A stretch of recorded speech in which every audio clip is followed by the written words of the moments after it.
Everyone, अस्सलाम वालेकुम। I hope all of you are doing well. आज की इस वीडियो में जिस टॉपिक को कवर करेंगे ये बहुत ही इम्पॉर्टेंट और बेसिक कॉन्सेप्ट है, सोशल साइकोलॉजी के अंदर पढ़ाया जाता है, समझा जाता है। जैसे कि लास्ट वीडियोस में सोशल साइकोलॉजी का इंट्रोडक्शन कवर किया था, उससे रिलेटेड कुछ बेसिक कॉन्सेप्ट जैसे कि कॉग्निशन पे बात की थी, बिल्कुल उसी तरह से आज इस वीडियो में सोशल परसेप्शन को कवर करने की कोशिश करेंगे और अंडरस्टैंड करने की कोशिश करेंगे। आपने परसेप्शन का वर्ड तो अक्सर सुना होगा कि मेरा फला इंडिविजुअल के बारे में पॉजिटिव या नेगेटिव परसेप्शन है, या मैं अगर कहीं जाता हूँ तो मुझे इन आ पर्टिकुलर वे फला वे में परसीव किया जा रहा होता है।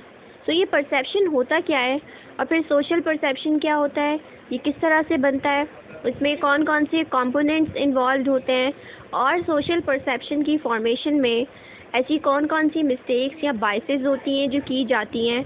और दूसरी चीज़ ये अंडरस्टैंड करेंगे पूरा समझने के बाद कि क्या ये प्रोसेस रैशनल होता है, क्या ये लॉजिकल होता है या इरेशनल भी हो सकता है, इसमें एरर्स और मिस्टेक्स भी हो सकती हैं। तो सबसे पहले स्टार्ट करते हैं डेफिनेशन और एक्सप्लेनेशन के साथ। सबसे पहले डिफ़ाइन करते हैं सोशल परसेप्शन क्या होता है। It is an ability of people to create an impression about others or form a judgment about other individuals or groups। आप किसी से मिलते हैं, चाहे वो इंडिविजुअल हो या ग्रुप हो, आप उन्हें देखने के बाद जो भी फर्स्ट इम्प्रेशन आपके माइंड में आता है, वो इम्प्रेशन की क्रिएशन, उस इम्प्रेशन को क्रिएट करने की एबिलिटी एक्चुअली सोशल परसेप्शन कहलाती है। For example if a new teacher is hired at your school and she or he comes into your class for the very first time, उनको देखने के बाद, उनको ऑब्ज़र्व करने के बाद, by using your 5 senses उनको ऑब्ज़र्व करेंगे। आप देखेंगे कि आपके टीचर किस तरह से ड्रेसअप हुआ है, आपके टीचर ने किस तरह के वर्ड्स यूज़ किए हैं, कैसी वॉइस टोन है, आपके टीचर का बिहेवियर कैसा है, बॉडी लैंग्वेज कैसी है, हैंड जेस्चर्स कैसे हैं, वर्बल या फिर नॉन वर्बल कम्युनिकेशन किस तरह का है, अगर वो बात करते हैं, अगर वो फेस एक्सप्रेशन यूज़ करते हैं तो वो क्या चीज़ सिम्बोलाइज़ कर रहे होते हैं। ये वो सारी चीज़ें हैं जिनको देखने के बाद आप इम्प्रेशन बिल्डअप करते हैं, आप जजमेंट बिल्ड करते हैं सामने वाले इंडिविजुअल के बारे में। इसी तरह से अगर आप ग्रुप की बात करें, आप फर्स्ट टाइम अगर किसी ग्रुप में जा रहे हैं, कोई भी ग्रुप है या कोई कम्युनिटी है, आप उन लोगों को ऑब्जर्व करेंगे because you are going there for the very first time and you are having an interaction with that particular group for the very first time. आप उनको देखेंगे कि उनका ड्रेसिंग स्टाइल कैसा है, उनका वे ऑफ टॉकिंग कैसा है, उनकी हॉस्पिटैलिटी कैसी है, वो ट्रैंक्विलिटी है या नहीं है, वो किस तरह का फूड खाते हैं। ये सारी चीज़ें हैं जिनको देखने के बाद आपके माइंड में उनके अकॉर्डिंग एक इम्प्रेशन बिल्डअप हो जाएगा, और वही इम्प्रेशन, वही इंफॉर्मेशन, जो सारी चीज़ें आपके माइंड में गैदर हो चुकी होंगी, that is actually what you call social perception. Social perception का मतलब है आप सामने वाले इंडिविजुअल को देखने के बाद उसके बारे में कोई ख़ास किस्म के कंक्लूजन्स ड्रॉ करते हैं। सामने वाला इंडिविजुअल रूड है, पोलाइट है, टॉकेटिव है, नाइस है, इंटेलिजेंट है, ये सारे जो मैं वर्ड्स यूज़ कर रही हूँ, these are actually the interpretation, these are actually symbolizing the social perception that one have about other people after making impressions। और ये impressions हम बनाते कैसे हैं? बेसिकली हमारा माइंड इस तरह के टास्क को अचीव करने में कुछ टाइम लगाता है, डिपेंडिंग अपॉन द एनवायरनमेंट, आपका माहौल जहाँ पे आप मौजूद हैं, फिर आपका माइंड, फिर आपका एक्सपीरियंस, और साथ ही साथ इन चीज़ों को आप with the passage of time learn करते हैं। जैसे जैसे हम बढ़ते हैं वैसे वैसे हम लर्न करते हैं that how to seek information, how to organise that information in the mind and make impressions, and this is the ability of social perception that you learn as you grow. हम अपने इर्द गिर्द की world को, अपने इर्द गिर्द की दुनिया को इंटरप्रीट कर रहे होते हैं। किस तरह से? हम कुछ खास कैटेगरीज बना रहे होते हैं, हम कॉज एंड इफ़ेक्ट लिंकेजेस बना रहे होते हैं। इसकी छोटी सी मिसाल है कॉज एंड इफ़ेक्ट कैसे।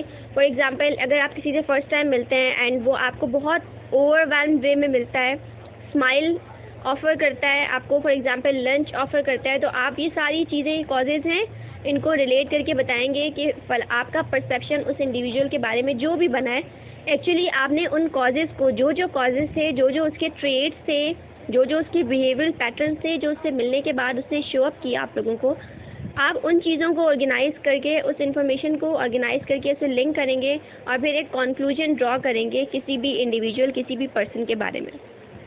अब जो लास्ट सेंटेंस यहाँ पे लिखा हुआ है दैट दिस प्रोसेस में नॉट ऑलवेज बी लॉजिकल और रैशनल, ये बहुत इंपॉर्टेंट पॉइंट है। लाजमी नहीं है कि आपका किसी इंडिविजुअल के बारे में अगर फर्स्ट टाइम जो इम्प्रेशन बन रहा है वो ठीक हो। लाजमी नहीं है कि जो आपका सोशल परसेप्शन है वो रैशनल हो, लॉजिकल हो। कई बार आप बायस्ड हो जाते हैं, कई बार यू कैन मेक मिस्टेक्स, कई बार दे मे बी मिसअंडरस्टैंडिंग, या फिर depending upon the criteria, depending upon the context, हो सकता है आपका परसेप्शन उस तरह से ना बने जैसा सामने वाला इंडिविजुअल एक्चुअली है। अब क्योंकि ये सोशल परसेप्शन का टॉपिक है तो मैं थोड़ा सा कल्चरल वे में एग्जांपल देती हूँ। अमेरिका में आई कांटेक्ट को अ सिंबल ऑफ, यहाँ पे मैं सिंबॉलिक इंटरेक्शनिज्म पर्सपेक्टिव को भी अप्लाई करूँगी। सिंबल्स हैं डिफरेंट, इस पर्सपेक्टिव का मतलब है कि that there are different symbols और इन सिंबल्स के मीनिंग्स डिफरेंट होते हैं, वेरी करते हैं सोसाइटी टू सोसाइटी, और इन सिंबल्स को मीनिंग दे के लोग इंटरप्रीट करके आपस में इंटरेक्ट कर रहे होते हैं। मैं बात करी थी अमेरिका की। अमेरिका में अगर आप किसी से आई कांटेक्ट करते हैं तो इसका मतलब होता है that is a symbol of confidence, that is a symbol of attention that someone is showing to someone. और अमेरिका का ही एक ट्राइब है जिसका नाम है नेवाहो, वहाँ पे आई कांटेक्ट को अ सिंबल ऑफ रूडनेस समझा जाता है। अब एक एग्जांपल है, मिसाल के तौर पे एक अमेरिका का और एक नेवाहो ट्राइब का बंदा जब आपस में इंटरेक्ट करेंगे तो आप सोचें कि उनके परसेप्शंस आपस में एक दूसरे के बारे में क्या बन जाएंगे। एक सोच रहा होगा कि सामने वाला एक अपने कल्चर के अकॉर्डिंग आई कांटेक्ट कर रहा होगा, बट जो दूसरा वाला है वो समझ रहा होगा कि ये आई कांटेक्ट कर रहा है मीन्स ये रूड है, पोलाइट नहीं है। और जो नेवाहो ट्राइब का इंडिविजुअल है वो अपने ट्राइब के अकॉर्डिंग आई एवर्ट कर रहा होगा, तो अमेरिकन जो इंडिविजुअल है वो ये समझेगा कि he is so rude, he is not paying attention towards me. So जो फर्स्ट टाइम उनका इंप्रेशन बनेगा वो रैशनल या लॉजिकल नहीं होगा, बेस्ड ऑन दी ओपिनियंस होगा। इसी तरह से यहाँ पे I would like to add an example of myself. I do have a best friend since 10 years and I met her at college for the first time. जब हमारी first meeting हुई थी हम दोनों का परसेप्शन एक दूसरे के बारे में बहुत कोई पॉजिटिव इम्प्रेशन नहीं था। Why? Because the way she called my name for the very first time that was very rude. She used a particular word for me for calling me and I disliked her behaviour and I was thinking whole day about her that कितनी बदतमीज़ लड़की थी। I was thinking like that, कैसी लड़की है, कैसी rude लड़की है, बात करने की तमीज़ नहीं है, she doesn't have manners, how to talk, how to call someone, as I was stranger to her. और वही लड़की जिसके बारे में मेरा जो फर्स्ट इंप्रेशन बन गया था, जो इन्फॉर्मेशन को गैदर करने के बाद, जो उसकी बॉडी लैंग्वेज, जो उसने वर्ड यूज़ किए, जो उसकी वॉइस टोन थी, जो उसके एक्सप्रेशन थे, एट अ पर्टिकुलर टाइम मेरा एक परसेप्शन बन गया उसके बारे में, but that was really wrong. Today we are best friends and as soon as I came to know about her, she was really nice, she was very kind, she was very polite, she was very cooperative, she was very loyal and sincere friend, and we are together up till now. So these are the examples of how illogical social perceptions can be.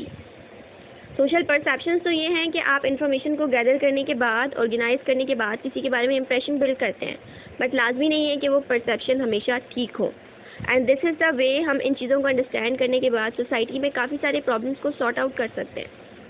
First judgement में हो सकता है हम किसी को अगर impression एक particular way में डेवलप कर रहे हैं वो वैसा ना हो, so in this way we can deal with the people in the society in a very positive and optimistic way, अगर हम इन सारे कॉन्सेप्ट्स को डीपली अंडरस्टैंड करने की कोशिश करें। और इसीलिए this is the reason I love this subject, I love this subject. Why? Because after understanding sociology and all the concepts, we come to know about social life, about individuals, about human behavior in a very positive way.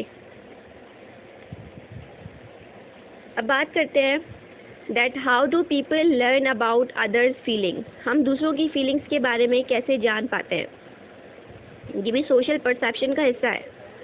हम दूसरों की feelings या emotions को जानने के लिए different किस्म की ऑब्जर्वेशन, डिफरेंट किस्म की इंफॉर्मेशन को पिकअप करते हैं। मिसाल के तौर पे सामने वाला फिजिकल अपीयरेंस कैसी है, उसका वर्बल या नॉन वर्बल कम्युनिकेशन किस तरह का है, वो कैसी टोन ऑफ वॉइस यूज़ कर रहा है, वो हैंड जेस्चर्स कैसे यूज़ कर रहा है, वो बॉडी लैंग्वेज कैसे यूज़ कर रहा है। पाकिस्तानी सोसाइटी में अक्सर आई रोलिंग करने का मतलब होता है you are showing rudeness, you are showing arrogance. तो आप इसको देख के सामने वाले के इम्प्रेशंस को समझ जाएंगे, उसके इमोशंस को समझ जाएंगे। क्लास के अंदर for example if you want to know about the emotions of your teacher and how your teacher is feeling right now, आपका टीचर आपको जस्ट आई शो करेगा और आप समझ जाएंगे that there is something fishy. तो ये सारी एग्जाम्पल्स हैं और इनको हम सोशियोलॉजी में और डिफरेंट पर्सपेक्टिव्स के साथ भी रिलेट करते हुए अंडरस्टैंड कर सकते हैं। 4 मेन कंपोनेंट्स हैं सोशल परसेप्शन के। फर्स्ट कंपोनेंट ऑब्जर्वेशन है and observation interplays for source of person, situation और बिहेवियर। आप पर्सन को देखते हैं, आप उसके बिहेवियर को देखते हैं और आप सिचुएशन को ओवरऑल देखते हैं और उसके बाद आपकी ऑब्जर्वेशन बिल्डअप होती है। सेकंड कंपोनेंट है एट्रीब्यूशन। लास्ट वीडियो में जब सोशल कॉग्निशन की बात की थी तो उसमें एट्रीब्यूशन प्रोसेस के बारे में पढ़ा था। एट्रीब्यूशन में we express an individual's personality as a source of cause of behaviour. हम एक इंडिविजुअल के बिहेवियर के पीछे या उसकी पर्सनैलिटी के पीछे डिफरेंट कॉजेज़ को रिलेट कर देते हैं। This is attribution. इंटीग्रेशन क्या है? In order to fully understand the impact of personal और सिचुएशन एट्रीब्यूशन, हम जो भी कॉजेज़ रिलेट कर रहे होते हैं सेकेंड पॉइंट में एट्रीब्यूशन में, एक इंडिविजुअल के बिहेवियर के पीछे कौन कौन से पर्सनल या सिचुएशनल कॉजेज़ हैं, तो उनको अंडरस्टैंड करने के लिए, उनके इम्पैक्ट को फुली अंडरस्टैंड करने के लिए जो सोशल परसीवर्स होते हैं, जो परसीव कर रहे होते हैं at a particular time, they integrate all the available information into a unified impression.